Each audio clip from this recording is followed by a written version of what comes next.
고백합시다. 역전의 은혜를 베푸시는 전능자. 역전의 은혜를 베푸시는 전능자. 역전. 이제 역전하리라. 이런 뭐 찬양도 있고 그러던데, 역전의 은혜를 베푸시는 전능자. 다니엘을 모함하여서 결국 다니엘을 정적으로 여기고 제거하려고 했던 그런 관료들의 모함에 의해서 다니엘은 어쩔 수 없이 사자굴에 들어갈 수밖에 없는 그런 상황에 맞닥뜨리게 되었죠. 왜냐하면 한번 모함에 빠뜨리고자 작정하면 굳이 그걸 또 피해서 그럴 수도 있었겠지만, 다니엘은 여호와 하나님을 향한 그의 마음, 그의 믿음을 결코 멈추고 싶지 않았던 겁니다. 거룩한 관성의 법칙을 외면하지 아니하고 전에 행하던 대로 자기 집에 돌아가서 입방에 올라가 예루살렘을 향한 창문을 열어놓고 감사기도했다라 그랬죠.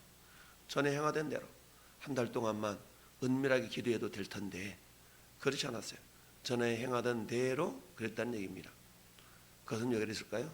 한마디로 말하면 다니엘의 믿음이죠. 다니엘의 믿음. 오늘 본문에도 23절 하반절에 이는 그가 자기 하나님을 믿음이었더라. 자기 하나님을 믿었기 때문에 그렇다는 얘기죠. 우리 다니엘의 새 친구들도 아는 것처럼 그리 아니하실지라도 느부갓네살 왕의 금신상에 절하라 라고 했던 그 어명을 어긴 죄로 결국 푸른 불 가운데 들어가게 되었음에도 불구하고 그들에게 다시 기회가 주어지죠. 몰라서 그랬지 다시 기회 줄 테니까 절하라. 악기가 울릴 때에 절하라. 왕이시여 그것에 대해서 우리가 두 번 다시 말할 필요가 없나이다. 우리가 실수가 아니라 그게 우리의 믿음입니다. 그러니 얼마나 느부갓네살 왕이 열 받았겠어요? 애들 말로 말하면 킹열 받았다 이렇게 얘기하죠. 근데 다니엘 세 친구들의 믿음은 뭐였어요? 우리가 그런 달자 하나님께서 우리를 건져주실 것입니다. 하나님 살아계신다면 건져주실 거예요. 이 말은 무슨 말이에요? 혹시 하나님은 안 살아계시기도 하는 걸까? 이런 의미가 아니죠. 설령 그리 아니하실지라도 건져주어야만이 하나님이시고 건져주지 않으면 하나님 아니다 이런 개념이 아니죠. 건져주든 건져주지 않든 하나님은 여전한 하나님이시다라는 그런 믿음의 고백이었던 겁니다.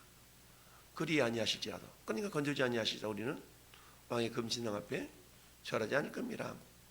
이게 다니엘의 세 친구들의 믿음이었던 것처럼 오늘 본문의 다니엘 역시도 하루 세 번씩 전에 행하던 대로 습관을 따라서 정말로 기도하는 것이 결국 다니엘에게 있어서는 그의 신앙이었던 거죠. 그렇다면 어제도 얘기했던 것처럼 전에 여러분들의 거룩한 영적인 관성의 법칙을 가지고 있는 것이 뭔가? 주와 복음을 위해서 하나님을 향한 나의 믿음이, 나의 마음이 여전한 모습으로 그렇게 유지되고 있는 건 뭐냐? 그건 다른 게 아니죠. 하나님을 향한 마음들이니까 나는 정상적인 모습으로 이 시간만큼은 하나님께 예배하는 자야 라고 예배를 위하여 내 시간을, 내 마음을, 내 물질을, 내 몸을 구별하고 있는가? 나는 어떤 상황 속에서 하나님의 말씀을 읽는 일에 나는 동일한 모습으로 우선순위를 여겨서 시간을 할애하고 있는가? 설령 밥을 먹지 못하는 일이 발생한다 할지라도 나는 하나님의 말씀을 묵상하는 일에 최우선을 두는가? 예배하는 일에 예배를 생명처럼 여기는가? 뭐 다양하게 우리가 생각해 볼 수가 있습니다. 여러분, 우리는 어떤 선한 일을 안 하기로 작정하고 핑계를 찾으면 핑계거리가 오죽 많겠습니까? 다니엘도 굳이 법령이 내려졌기 때문에 이걸 피해서 한 달만큼은 하나님 아시죠? 저 적들이 나를 모함하려고 이런 지금 그물을 쳐놓고 있는데 제가 빠지면 안 되지 않습니까? 그러니까 한 달만큼은 내가 어떻게 조용하게 은밀하게 그렇게 기도할게요. 이런다고 해서 누가 뭐라고 할 사람도 없고, 그래도 하나님도 그 모습을 보시면서 그렇게 해라. 안 된다라고 그러지 않으실 겁니다. 그럼에도 불구하고 다니엘의 믿음만큼 어땠어요? 그런 상황에서 타협하지 않는 신앙. 그 타협하지 않는 신앙은 어때요? 생명을 내어놓는 신앙이었던 것이죠. 그래서 무릎을 꿇고 기도하며 하나님께 감사했더라.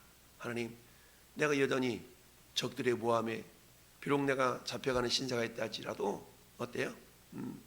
나는 기도하는 것을 멈추지 않겠나이다. 여러분, 이것은 마치 사무엘 선지자의 기도의 모습과 같은 거 아니겠어요?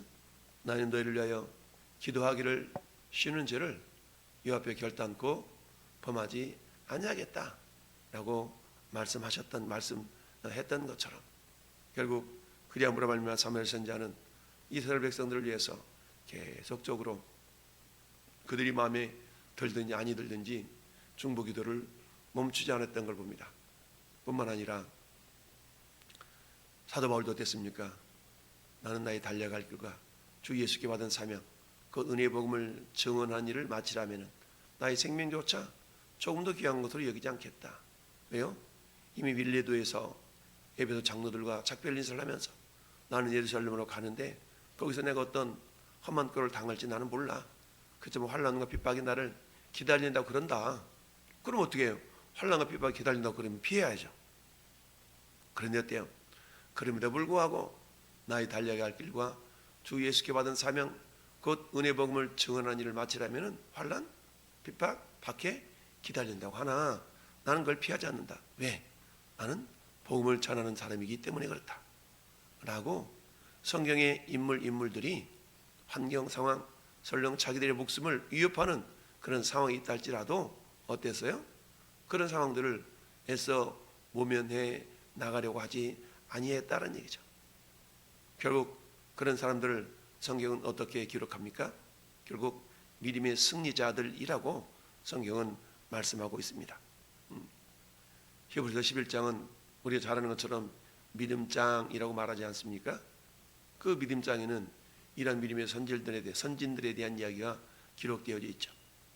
도보를 켜는 것과 양의 가죽을 입히는 것과 온 것까지 환난 역경 가운데서도 그들은 더 좋은 부활이 있음을 믿었기 때문에 어때요? 그들은 타협하지 않는 신앙으로 결국 더 좋은 본향이 있음을 믿었다. 또는 어때요? 더 좋은 부활이 있음을 믿었다. 이렇게 설명하면서 믿음을 지켜나갔던 걸 봅니다. 오늘 다니엘도 역시 마찬가지였습니다. 사자굴에 던져넣는다는 위협과 위험 속에서도 전에 행하던 대로 기도하기를 멈추지 않았다라는 얘기입니다. 사랑하는 성도 여러분, 그렇습니다. 우리 하나님은 이렇게 믿음을 지키고 하나님을 바라보았던 이 믿음의 사람들을 위하여서 어떻게 일을 행하셨습니까? 우리가 늘 고백하며 믿음으로 외치는 말씀 구절이 예레미야 33장 2절 3절 아닙니까? 이를 향하는 여호와 그것을 지어 성취하는 여호와가 이같이 이르시도다. 너는 내게 부르짖으라 내가 내게 응답하겠고 네가 알지 못하는 그 은밀한 일을 내가 보이겠다라고 말씀하셨어요. 여러분, 우리가 기도할 때 하나님은 우리의 기도거리를 가지고 일을 하신다. 전군 전사를 동원하시고 하나님의 역사로 일하시는 것을 경험할 수 있다라는 얘기입니다. 여러분, 먹어보지 않고 어떻게 그 맛을 알 수가 있겠습니까? 너희는 여호와의 선하심을 맛보알지어다라고 하나님 우리에게 말씀하고 계십니다. 오늘 본문은 이처럼 사자굴에 던져졌던 다니엘을 향한 애처로움과 안타까움의 마음이 이 다리오 왕에게 있었던 것 아니겠습니까? 그래서 어때요? 사자굴에 던져졌으니까 틀림없이 이제 죽어서 가루도 남지 않을 정도까지 그런 상황이었음에도 불구하고 이튿날 다리오 왕은 일찌감치 잠도 제대로 자지 못하고 새벽에 일어나서 어때요? 급히 사자굴로 가서 굴을 향해서 외치잖아요.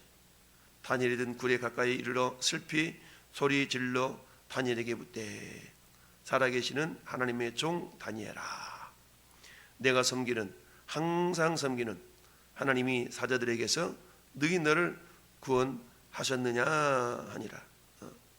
항상 섬기는 내 하나님, 항상 섬기는 하나님. 내가 기분 좋을 때는 섬기고 기분 나쁠 때는 안 섬기고 내 상황이 좋을 때는 하고 안 좋을 때는 아니고, 이게 아니고 항상 섬기는 내 하나님. 근데 그 하나님 어떤 하나님이라고 지금 인정해 주고 있어요?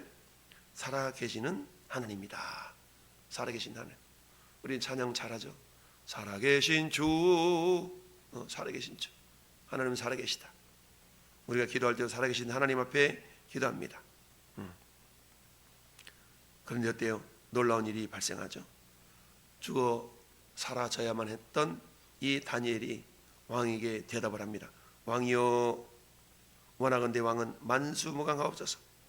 나의 하나님이 이미 그의 천사를 보내어 사자들의 입을 봉하셨으므로 사자들이 나를 해하지 못하였사오니 이는 나의 무죄함이 그 앞에 명백함이오며 또 왕이여, 나는 왕에게도 해를 끼치지 아니하였나이다. 뭐요? 이 다니엘의 무고함이 증명되어졌다. 무죄함이 증명되어졌다라는 얘기죠. 결국 다니엘은 왕을 위하여 헌신하고 충성했을지언정 왕에게 해를 끼치는 그런 존재가 아닌 것이 증명이 되었다라는 얘기입니다. 야, 그랬더니 왕이 기뻐하면서 다니엘을 그래서 올리라 그러니까 다니엘을 끌어냈는데 조금도 상하지 아니했다. 이는 마치 다니엘이 세 친구들이 풀물 가운데서 이렇게 건짐 받았을 때 전혀 옷이 타는 냄새도 나지 아니었고 머리털 하나도 그을리지 아니한 그런 온전한 모습으로 구원을 받았던 것처럼 다니엘 역시도 사자굴에 던져졌음에도 불구하고 전혀 상하지 않은 까닭은 하나님께 믿음을 보였던 이 다니엘을 위하여 하나님은 천사를 보내어 사자 입을 봉했다라고 고백하고 있습니다. 그러면서 이는 그가 자기의 하나님을 믿음이었더라. 자기 하나님을 믿었어요. 여러분, 우리에게는 우리 하나님, 내가 믿는 하나님, 그 하나님을 향한 믿음이 있습니까? 자, 그러면서 오히려 다니엘을 참수했던 사람들을 끌어오라. 근데 누구만 끌어오냐? 그들만 끌어오는 것이 아니라 그들의 처자들과 함께 사자굴에 집어넣어라. 그랬더니 온 가족이 함께 굴에 던져졌는데 굴 바닥에 그들의 몸이 닿기도 전에 사자들이 그들의 뼈와 그들의 몸을 다 움켜서 죽였다라는 얘기죠. 그러면서 이 다리 왕을 통해서 하나님이 어떤 분인가 고백하게 합니다. 이제 내가 조서를 내리노라. 내 나라 관나라에 있는 사람들은 나 다니엘의 하나님 앞에서 떨며 두려워할지니 첫째, 그는 살아계시는 하나님이다. 할렐루야. 이방 왕의 입술을 통하여서 하나님이 살아계신 분이라고 다시 한번 고백하며 영광을 받으시는 모습을 봅니다. 둘째, 영원히 변하지 않으신 분이다.